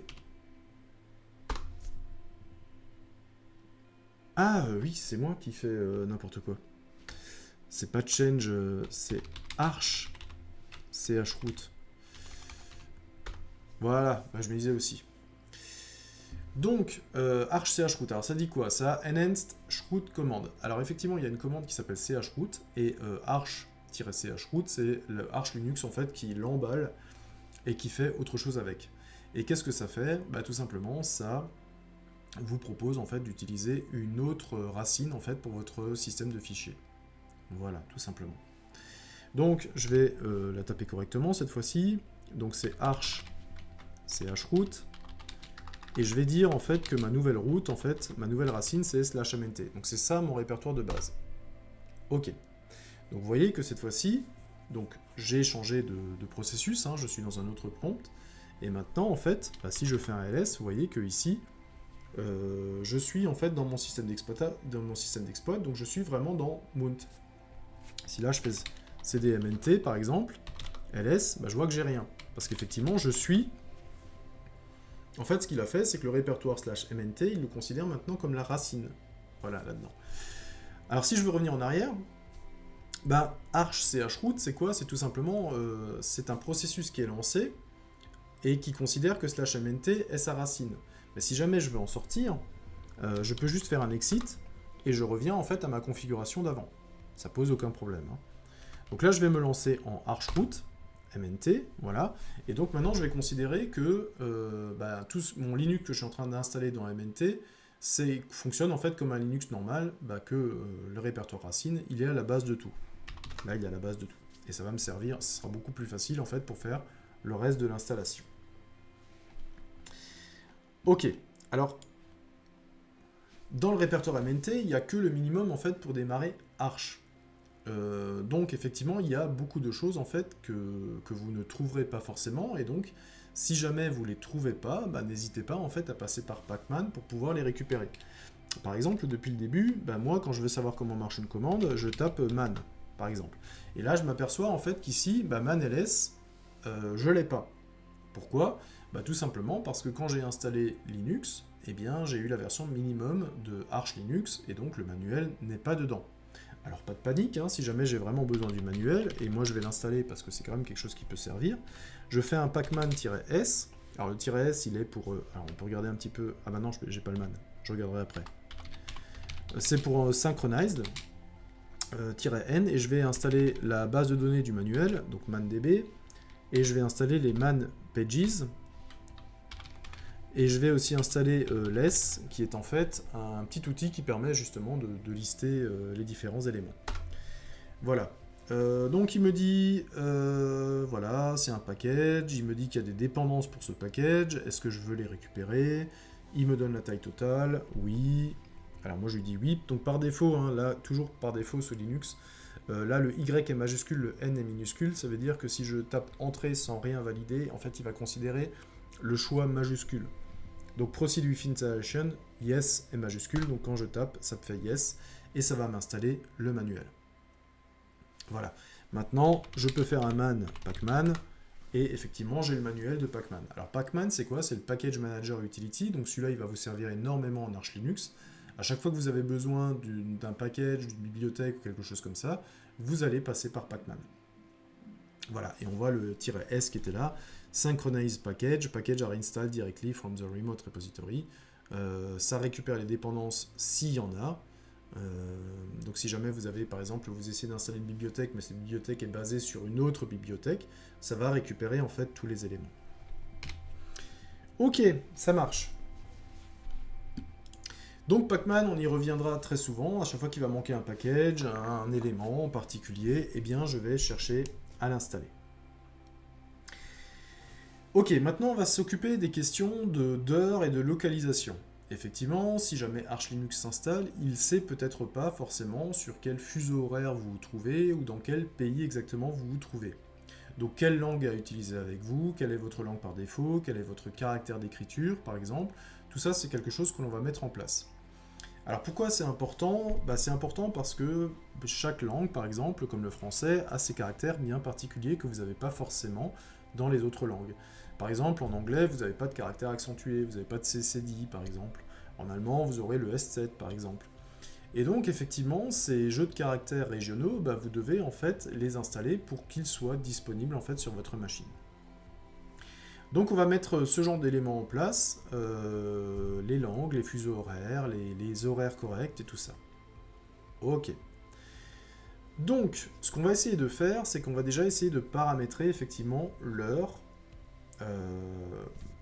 qu'il est. Alors par exemple, ici, moi si je tape date, je vais récupérer qu'aujourd'hui on est le 10 novembre et qu'il est 8h14. Ça colle pas. Ça colle pas, on a un décalage d'une heure, peut-être parce que je ne suis pas dans le bon fuseau horaire. Ok. Donc on va essayer de voir un petit peu comment ça va se passer. Ce que je vais faire tout simplement, c'est que je vais essayer de prendre un peu cette notion d'horaire. Alors qu'est-ce que j'ai à faire? Ce que j'ai à faire tout simplement, c'est de dire, je vais déjà, ce qui est très intéressant, c'est que Linux m'installe déjà des fichiers qui contiennent en fait toutes les caractéristiques des, comment j'allais dire, des fuseaux horaires. Alors il se trouve en fait sous un répertoire qui s'appelle user share zone info. Alors on va y aller. Donc c'est user share zone info. Voilà. Si je fais un ls, en fait, vous voyez que je récupère pas mal d'informations. Hein, donc Africa, America, je récupère un petit peu les continents, les gros blocs. Alors moi, ce qui m'intéresse, c'est qu'effectivement, je vais récupérer. Je vois qu'il y a Europe. Donc je vais aller dans. Alors Europe avec une majuscule. Je vais aller dans Europe, je vais regarder ce qu'il y a, et dans Europe, je vais récupérer les principales capitales. Ok. Donc moi, ce qui m'intéresse, comme je suis en France, je vais récupérer effectivement Paris. Ouais, Paris, qui a l'air d'être ce qu'il y a le plus près pour moi. Et donc, effectivement, je peux regarder ce qu'il y a dans Paris. Paris is not a text file. Ah oui, c'est vrai. je peux pas regarder ce qu'il y a dans Paris puisque c'est un fichier binaire. Donc les fichiers binaires, ce sont des fichiers qui sont faits pour la machine, donc c'est tout simplement des successions de 0 et de 1 qui correspondent en fait à des signaux électriques hein, en mémoire. Et donc effectivement, si les fichiers sont binaires, je ne peux pas le lire, malheureusement. Par contre, dans ce fichier Paris, qui est ici, j'ai toutes les informations en fait pour que l'heure se règle correctement sur l'horaire en fait de Paris. Alors qu'est-ce que je vais faire? Je vais garder en mémoire en fait où se trouve cet élément-là. Et ce que je vais faire, c'est que je vais créer, je vous avais dit que c'est dans le répertoire ETC que vous avez tous les fichiers de config. Et dans les fichiers ETC, vous avez normalement quelque chose qui s'appelle local time. Alors ici, vous ne l'avez pas encore, c'est normal, le fichier n'a pas encore été créé. Je vais donc le créer, je vais donc en fait créer ce qu'on appelle un lien symbolique. Alors qu'est-ce que c'est qu'un lien? En fait, le lien, vous pouvez le voir comme un alias si vous voulez. C'est-à-dire que ici, j'ai vu tout à l'heure que j'ai le fichier Paris, et je vais dire en fait que le fichier local time, en fait, il va pointer sur Paris qui se trouve dans le répertoire Europe. Comme ça, je vais récupérer les informations. Alors comment je vais faire un lien symbolique? Je vais faire un... Alors c'est la commande ln hein, qui me permet de faire ça. Pareil, si jamais vous avez besoin d'informations sur la commande ln, elle va faire un lien entre deux fichiers. En gros, ça veut dire que le fichier n'est physiquement présent qu'à un seul endroit, mais je peux avoir en fait plusieurs liens sur ce fichier qui se trouvent dans des répertoires différents. Et donc ce même fichier, il est accessible en fait dans plusieurs répertoires de mon file system. Voilà, tout simplement. On va essayer de mettre ça en place. Donc je vais créer aussi un lien symbolique, hein, qui va faire un lien, en fait, ça va vraiment réagir comme un alias, si vous voulez.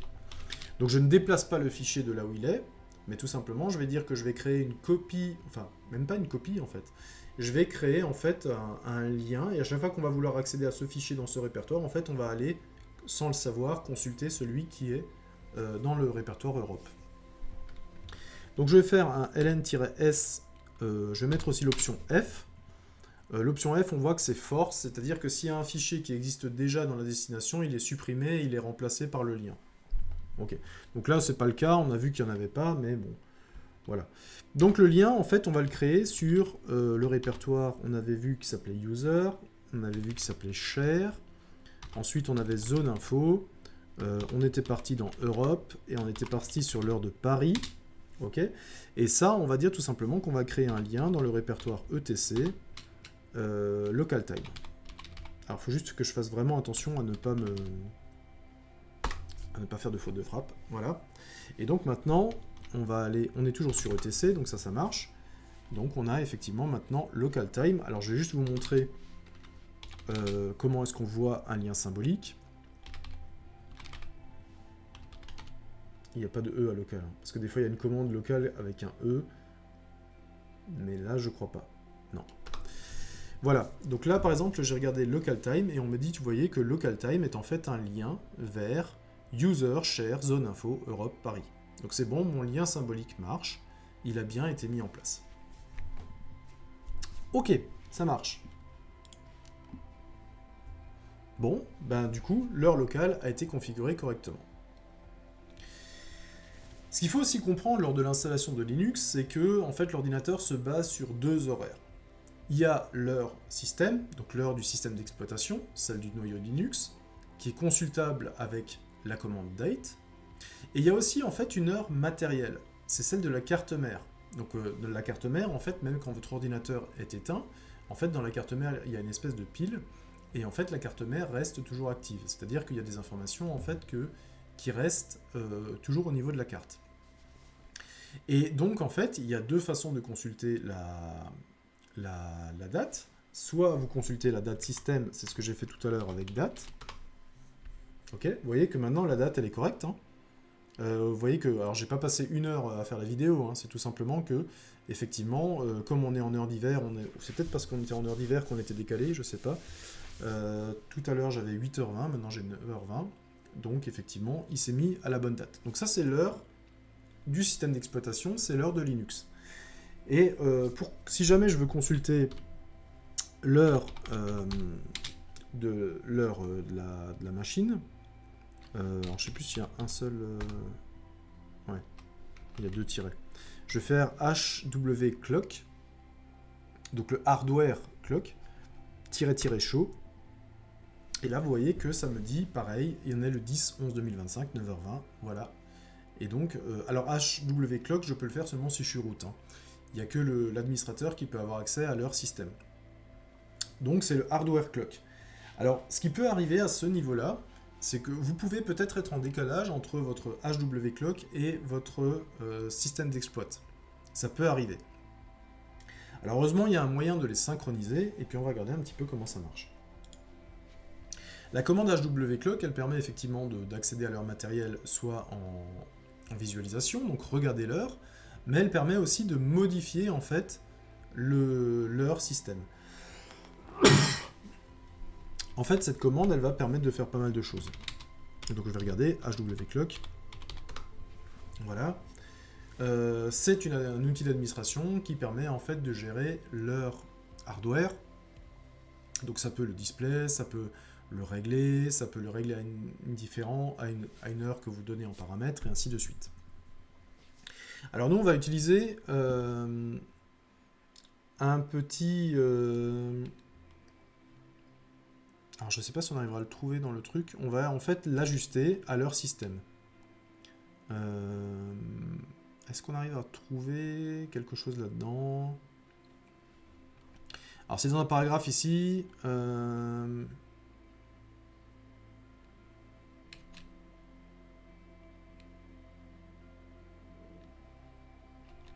Bon, ça doit être noyé quelque part. Vous avez normalement un sys to hc, qui est une commande qui permet en fait de régler la clock. Ah bah si, c'est là. Ouais, c'est sys to hc qui va vous permettre en fait de régler leur matériel en fait sur leur système. Donc si jamais vous avez besoin de faire ça, si jamais vous voyez qu'il y a des différences entre les deux, alors moi j'en ai pas, mais ça pourrait arriver, on va utiliser en fait HWClock et faire un --sys to hc. Ok, donc HWClock, hardware clock, on va faire --sys to hc. Donc c'est-à-dire je récupère leur système et je la colle sur le matériel. Donc c'est-à-dire que le matériel va fonctionner maintenant avec la même horloge que le système. Alors j'avais pas trop de différence déjà. Hein. Normalement j'ai toujours pas de différence. Voilà, on est le 10-11, 9h23, 31 et 33. Oui, bah, c'est les 2 secondes que j'ai mis à taper la commande. Donc on est bon. Ok, donc synchronisation des heures, si jamais vous en avez besoin. Ensuite, il faut choisir la région pour obtenir ces paramètres adéquats. Ça, j'en ai déjà parlé un petit peu. Vous pouvez avoir en fait des différences sur, par exemple, le format de date. En France, par exemple, on a le format de date sur jour, mois, année, alors que les Américains, ils ont par exemple mois, jour, année. On n'a pas les mêmes devises, par exemple, non plus. Quand on exprime, par exemple, un montant dans une devise locale, nous, ce sera de l'euro. Les Américains, ce sera de l'USD. On peut aussi avoir des différences sur le séparateur décimal. En France, habituellement, le séparateur décimal, donc ce qui sépare la partie entière des nombres décimaux, c'est la virgule, alors que la plupart du temps, aux États-Unis, c'est le point. Voilà. Alors que chez eux, la virgule, je crois que ça sépare aussi les... alors ils font des paquets de 3, ça sépare les milliers, les millions, les milliards. Donc, on va essayer de prendre tout simplement ces éléments en compte. Et là aussi, on a une commande en fait qui s'appelle local, qui nous permet en fait de savoir ce qui a été configuré localement. Alors si je tape la commande locale, je vois en fait qu'on est sur du UTF-8, mais que pour l'instant, le langage et les autres éléments ne sont pas du tout en fait basés sur le FR, donc sur le France. Ok, parce que effectivement, pour l'instant, rien n'a été configuré dans ce sens-là. Donc effectivement, le système ne peut pas deviner en fait qui je suis hein, et quelles sont mes habitudes. Donc on va essayer de paramétrer tout ça. Alors on est toujours dans l'ETC, on est toujours dans /etc. Hein. On va regarder en fait dans /etc encore une fois quelque chose qui s'appelle local.conf. Alors est-ce qu'on trouve cet élément-là, local.conf? Non, il n'y est pas. Local avec un e.conf.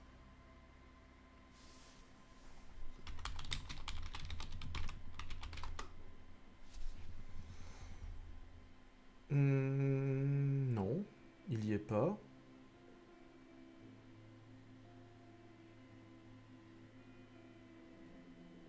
Ok. Alors, est-ce qu'on va le créer? On va le créer, le local.conf, si jamais il n'existe pas. Je pensais qu'il serait là. Bon, tant pis. Qu'est-ce qu'ils me disent sur le fichier d'install? Je suis un peu sceptique là-dessus. Hop.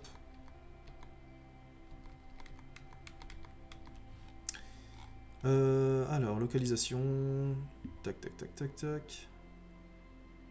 Create the local. Ah, ok, create the local conf. Ok. Donc, effectivement, il n'existe pas le fichier local conf. Oui.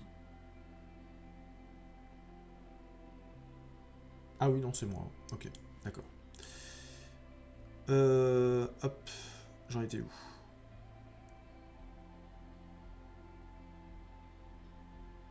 Ok. Donc on va créer effectivement le fichier localconf. Je me suis un peu perdu dans mes explications, c'est pas grave. Donc effectivement le fichier localconf n'existe pas. Donc ce qu'on va faire, bah, s'il n'existe pas, on va le créer. Et on va le créer, et on va directement mettre la ligne dedans dont on a besoin. Donc ce que je vais faire, c'est que je vais écrire la ligne dont je vais avoir besoin, c'est-à-dire que moi je voudrais que la langue, ce soit FR, un FR de France, ok, et que mon jeu de caractères, ce soit UTF-8. Alors UTF-8, c'est tout simplement un jeu de caractères international qui permet en fait de ne plus avoir de soucis lorsque vous ouvrez et fermez en fait un fichier pas dans le même jeu de caractères. Donc je vais écrire langue FR UTF-8. Donc si je fais un echo, vous voyez, ça m'écrit juste en fait la commande. Et moi, ce que je voudrais, c'est que ça ne me l'écrive pas dans le terminal, mais que ça me l'écrive en fait dans un fichier qui s'appelle etc local.conf. Donc je vais faire en fait une redirection de sortie standard, encore une fois, et je vais faire etc local.conf. Voilà. Donc le résultat de la commande, je ne veux pas qu'il me l'écrive sur le terminal, je veux qu'il me l'écrive en fait dans le fichier local. Donc maintenant, mon fichier local, il a été créé. Je vais regarder ce qu'il y a dedans. Est-ce que tout est bon? Le langage égale fr.utf8. Ok. Maintenant, je vais utiliser encore une commande qui s'appelle localgen, qui va me permettre justement local... Ouais, avec un E. Alors des fois il y a un E, des fois il n'y en a pas, donc à chaque fois je me fais avoir évidemment. J'ai pas de... Generating local, generating completed. Ok. Ok, ça change pas pour l'instant, ça marche. Donc effectivement, j'ai généré mes variables locales. Qu'est-ce qui ne marche pas ici? Ce qui ne marche pas, pourquoi est-ce que local ne me donne pas de changement? Tout simplement parce que les fichiers de configuration, beaucoup d'entre eux en fait sont lus au moment en fait où le système démarre. Et là, donc effectivement, je ne vais pas redémarrer, je ne vais pas éteindre et redémarrer ma VM, parce que j'ai encore de la configuration à faire. Par contre, ce que je peux faire pour que ça marche, je vais juste en fait faire ce qu'on appelle un export, c'est-à-dire que la fonction, la variable d'environnement lang, je vais l'exporter en fait pour que tout le monde y ait accès. Donc en fait, ce que contient le fichier de config, je vais juste en fait le mettre en place pour cette session. Normalement, ce que fait le fichier config, c'est qu'il prend la variable d'environnement lang et il met ça dedans. Voilà. Donc moi, je vais juste taper cette commande-là pour que ce soit fait. Et maintenant, si je tape sur local, vous voyez que maintenant, dans mon langage, dans les types, dans les numériques, à chaque fois, je récupère FR, UTF-8, et à chaque fois, j'ai donc maintenant le FR. Ok, ça marche. Voilà, donc maintenant, j'ai tout paramétré en FR. Donc maintenant, ça va fonctionner.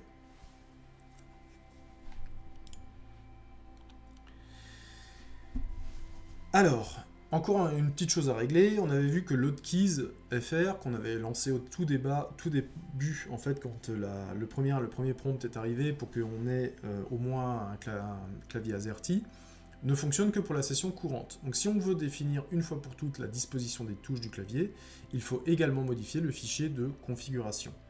Et donc là, effectivement, c'est le fichier de configuration de la console qu'il faut changer, donc la configuration du terminal. Et celui-là, il se trouve aussi, en fait, dans ETC. Il se trouve dans ETC, mais cette fois-ci, ce fichier s'appelle vconsole.conf. Alors celui-là, il doit y être. Je suis toujours sur ETC. Je vais chercher en fait mon V...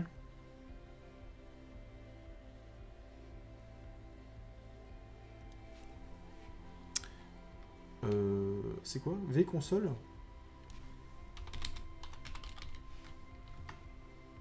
Non plus, j'ai pas. Ok. Donc là aussi, je vais juste vérifier. Il me semble, parce que bon, c'est vrai qu'en fait, on les installe qu'une seule fois ces éléments-là.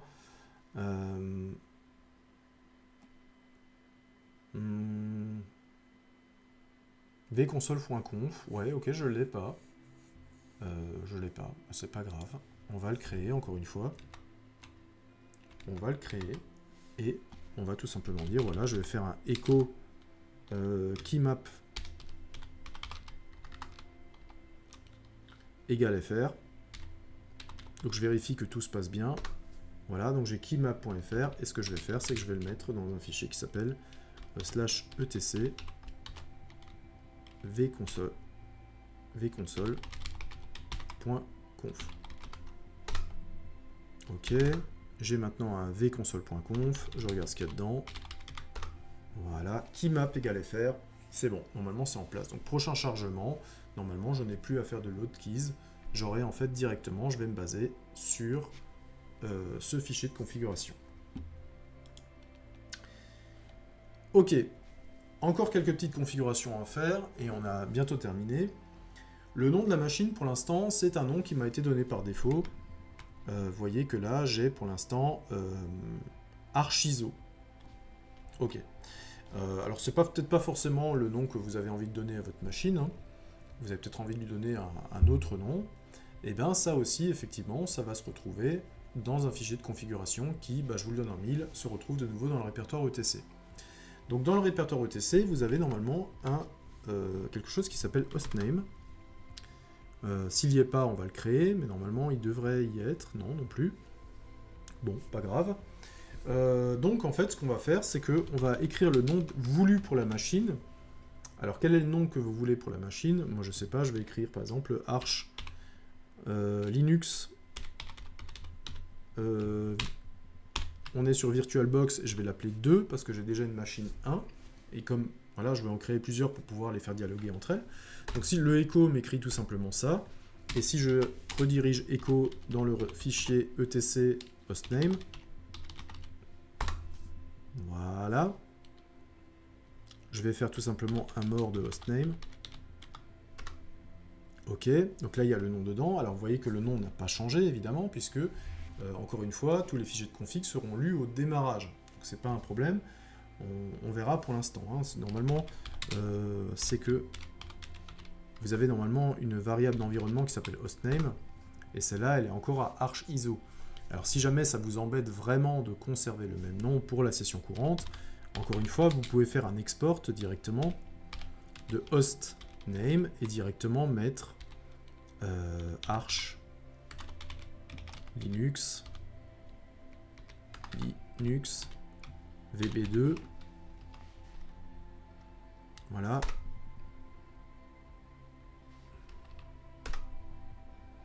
Là, vous l'avez, et donc pour les prochains éléments, vous allez l'avoir pour votre hostname. Mais de toute façon, au niveau du rechargement, on va se baser sur le répertoire ETC, et donc on aura toutes les configurations qui seront en place. Ok. Enfin, la commande password vous permet de modifier le mot de passe root, donc passwd. Donc là, je suis sur root. Pour l'instant, vous avez vu que je me suis connecté directement. On ne m'a pas demandé le password, heureusement, hein, puisque j'en avais. Sinon, il y a un moment donné, si d'entrée de jeu, on vous demande un password, vous n'allez pas pouvoir vous connecter.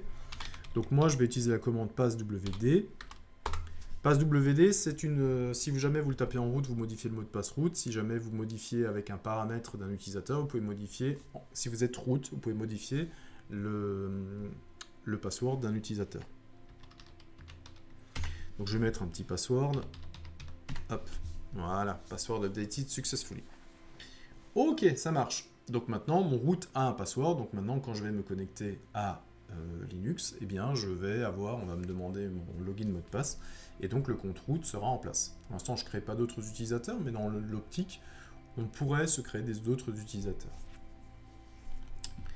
Ok, donc j'ai changé le hostname, j'ai changé la commande password. Alors qu'est-ce qu'il me reste à faire? Deux choses. La première chose, c'est que là, je suis dans un cas un petit peu spécifique de l'utilisation en fait de Arch Linux sous une virtual machine. Et souvent, ce qui peut arriver quand vous êtes sur virtual machine, c'est que une fois que la machine est installée, elle ne reconnaît pas le réseau. En tout cas, elle n'arrive pas à s'identifier sur le réseau. Pour pallier à ça, ce que je vous propose, c'est d'utiliser un petit package qui est offert par Arch Linux et qui s'appelle Network Manager. Network Manager, c'est quoi? C'est un package qui va permettre en fait de gérer la configuration des interfaces réseau, c'est-à-dire qu'elle va détecter automatiquement si la machine est branchée en Ethernet ou en Wi-Fi. Elle va s'occuper du DHCP. Alors DHCP, c'est le Dynamic Host Configuration Protocol. C'est en fait ce protocole-là qui permet d'attribuer automatiquement des adresses IP à une machine qui serait sur le réseau. Et elle va s'occuper aussi du DNS. Alors ça, c'est le Domain Name System. C'est ce qui permet en fait, c'est le protocole qui permet de faire le lien entre une machine en fait et son adresse IP. Okay. Par exemple, ce que fait le DNS, si jamais je fais un ping, par exemple tout à l'heure j'ai fait un ping de archlinux.org, vous voyez que archlinux.org c'est le nom du domaine que je ping, et en fait quand je le ping, je récupère en fait 46.62.203.164, ce qui est l'adresse IP en fait qui est liée au nom de domaine. Bah, ça c'est le DNS qui le fait. Ok. Donc on va installer ça. Alors comment on le fait? Je vais utiliser Pacman, très simple, hein. Toujours en synchronized et récupérer aussi tout ce qui est lié à ces éléments-là. Et je vais prendre Network Manager. Ok, il me dit que voilà, il y a des packages qui sont liés. Il me dit quelle est la taille de ce qui est installé. Est-ce que je veux continuer? Oui. Et donc il va m'installer mon Network Manager. Ok, maintenant que ce Network Manager est installé, il ne faut pas que j'oublie de le démarrer dans les services.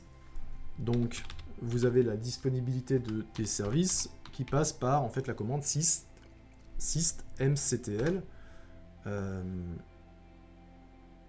systmctl.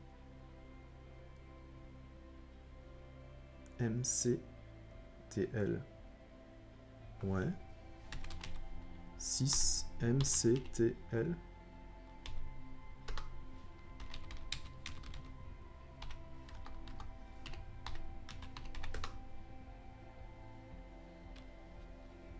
Alors,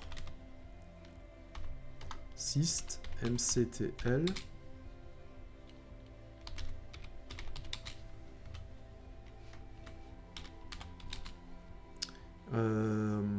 Est-ce qu'il faut peut-être que je l'installe celui-là?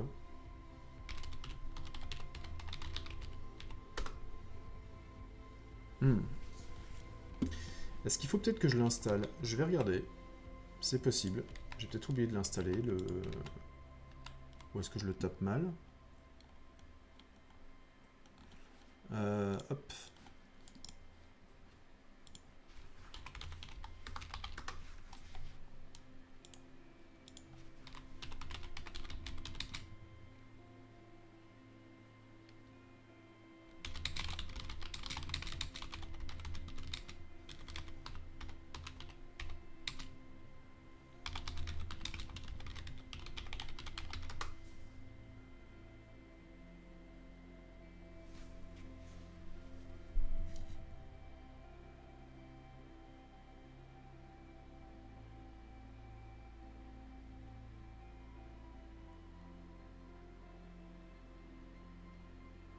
Ah, ok. Je peux pas utiliser pendant la phase d'install, je le démarrerai tout à l'heure du coup. Je le démarrerai quand en fait on aura quitté la phase d'install et qu'on le redémarrera sur le. Qu'on aura booté directement sur la version Linux. Là je suis encore en phase d'install et donc je ne peux pas encore démarrer de service quand je suis sur cette phase là. Bon, pas grave. C'est pas grave.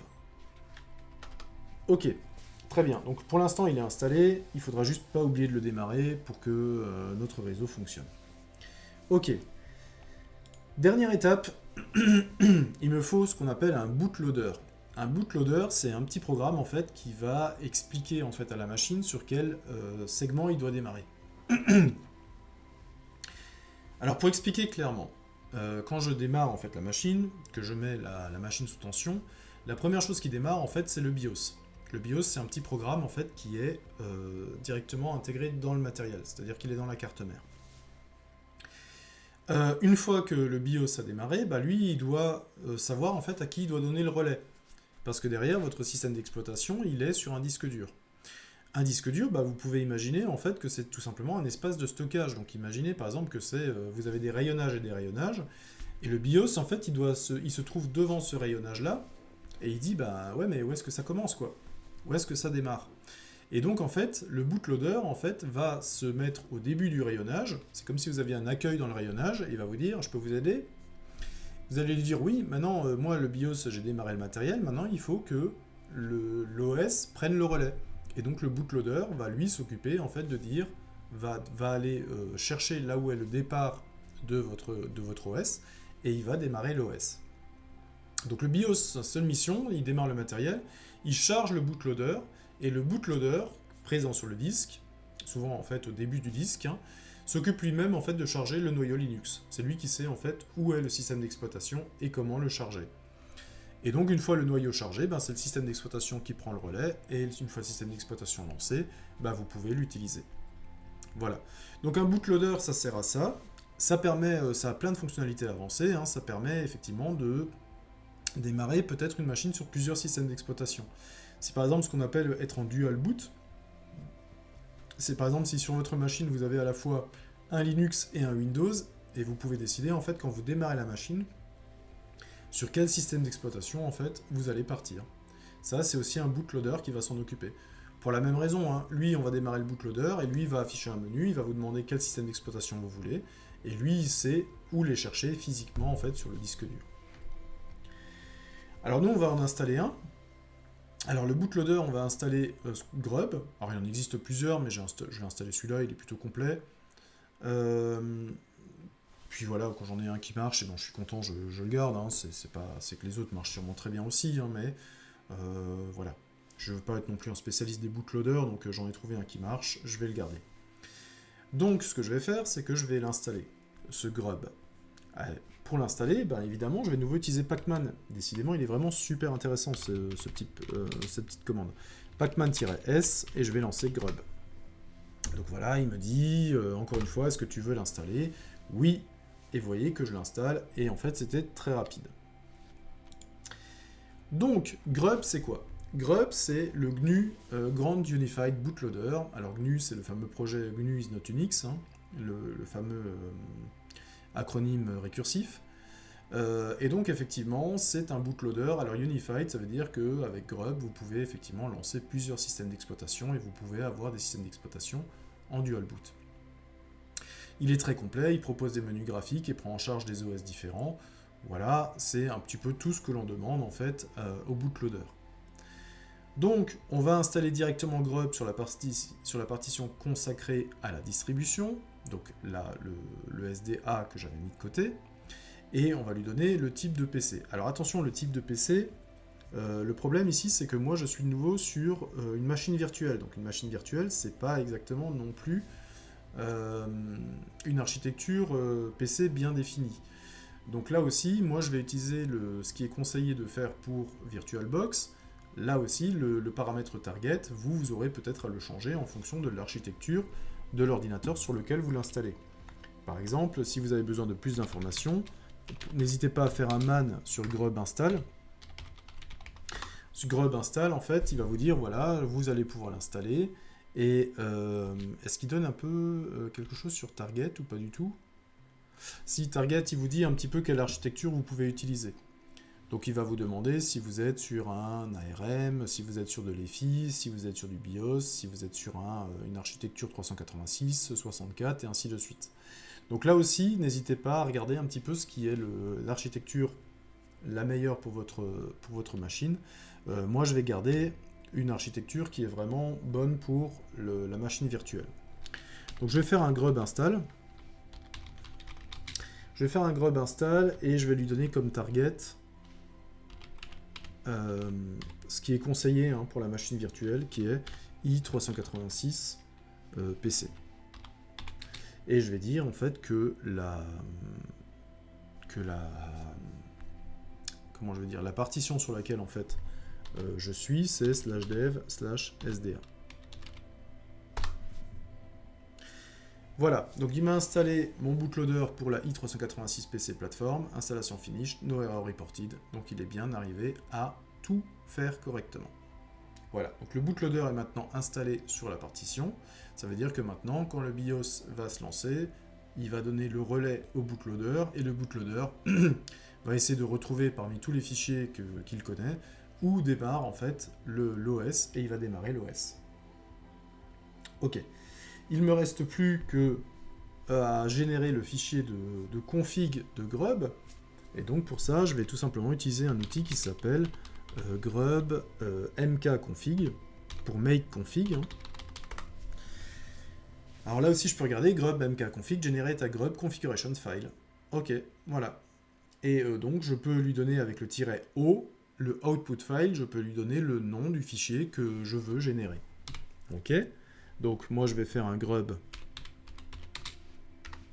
mkfile, ou mkconfig, pardon, et je vais utiliser le "-o" pour lui dire je voudrais que tu me mettes ça dans /boot /grub /grub cfg comme config. Donc /boot, c'est effectivement, c'est là que vous allez retrouver tous les fichiers de configuration qui sont liés au démarrage en fait, au boot de mon système. Donc je vais faire ça, voilà, generated grub configuration file. Alors si vous voulez regarder ce qu'il y a dedans, je ne sais pas si on peut regarder ce qu'il y a dedans, vous allez prendre boot grub cfg. Voilà, donc ça c'est le fichier qui a été démarré. Donc ça commence avec un commentaire pour vous dire surtout ne touchez à rien dans ce fichier. Effectivement, comme vous l'avez compris, le grub en fait il va se charger et va essayer de s'occuper de retrouver Linux parmi le file system. Donc la moindre modification que vous pouvez faire là-dedans, si vous ne comprenez pas ce que vous faites, vous pourriez complètement casser le chargement en fait de vos éléments. Donc c'est absolument pas, ne modifiez surtout rien là-dedans, c'est tout simplement toutes les directives qui vont permettre en fait de lancer votre système d'exploit.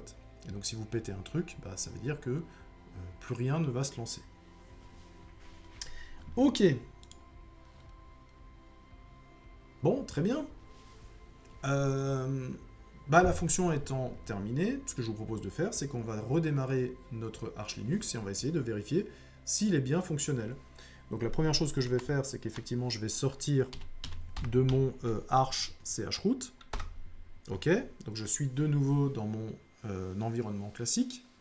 Là, j'ai de nouveau mon mount, dans lequel en fait j'ai mis tous les différents fichiers. Et maintenant, ce que je vais faire, c'est que je vais faire un reboot de la machine.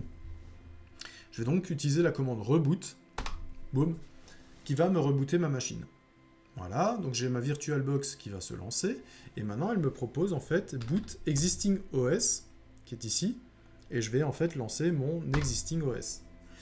Qu'est-ce que je vais lancer? Je vais lancer Arch Linux.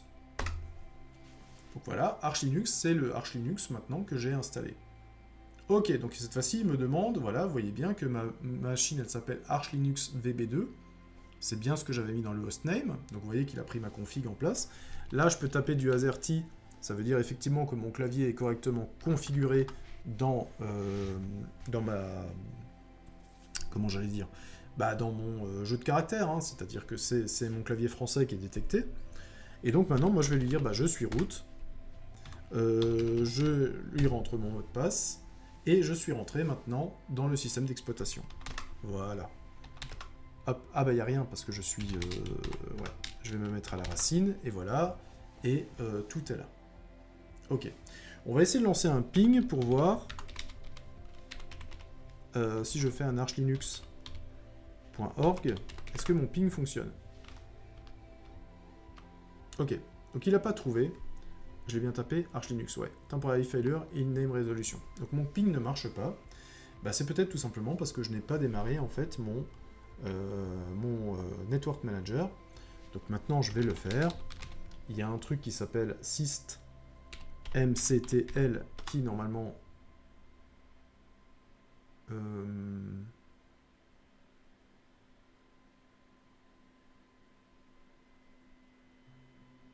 Ah, je peux pas le faire avec le man. C'était elle. Comment not found? Tiens, il le trouve toujours pas. Est-ce que je l'ai mal tapé ce truc?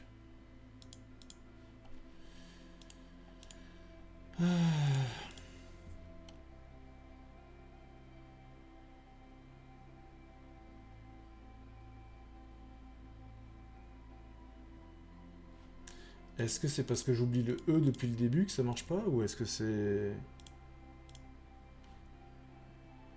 J'oublie le E depuis le début. C'est système CTL. Système contrôle. Mon dieu. Voilà, bah ça marche déjà beaucoup mieux quand tu as toutes les lettres. Donc, système contrôle, ça permet en fait d'essayer de voir quelles sont toutes les commandes système qui ont été lancées et qui tournent en fait en arrière-fond. Voilà. Donc moi, ce que je vais faire, c'est que je vais lancer en arrière-fond mon Network Manager. Ok. Donc système, CTL, et je vais lancer... alors, je vais lancer... Hop. Comment il s'appelle mon petit outil? Ah bah oui, je l'ai oublié dans mon truc, c'est pour ça. Ok. Système, enable... Now. Et je vais lancer mon Network Manager.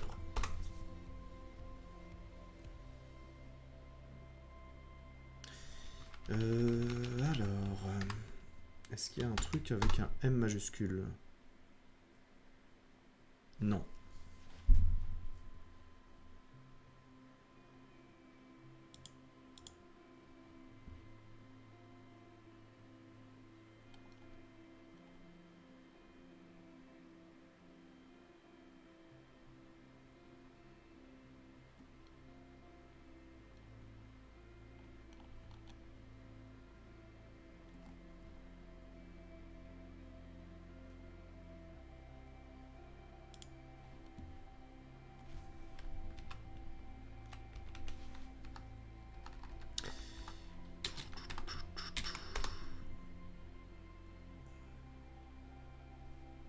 Ok, c'est bon. J'avais juste oublié le N majuscule. Ok, donc là, il faut faire attention vraiment dans l'environnement Linux. Les minuscules et les majuscules sont vraiment très très sensibles. Donc Network Manager, c'est avec un N au network et un N majuscule au manager. Ok, est-ce que maintenant ça marche?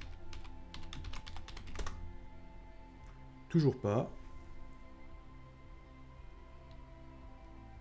J'ai l'impression qu'il me manque encore un truc.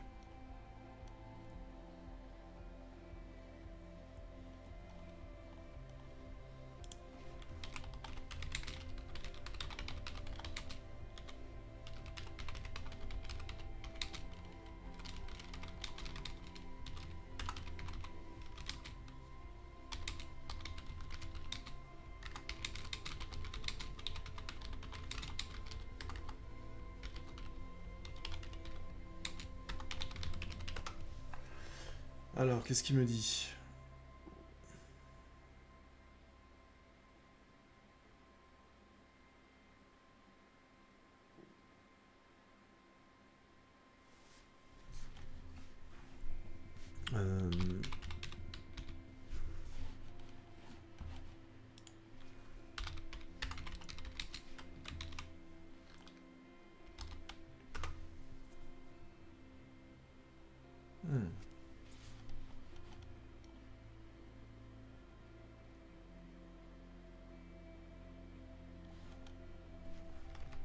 Est-ce que c'est juste parce que je l'ai pas start?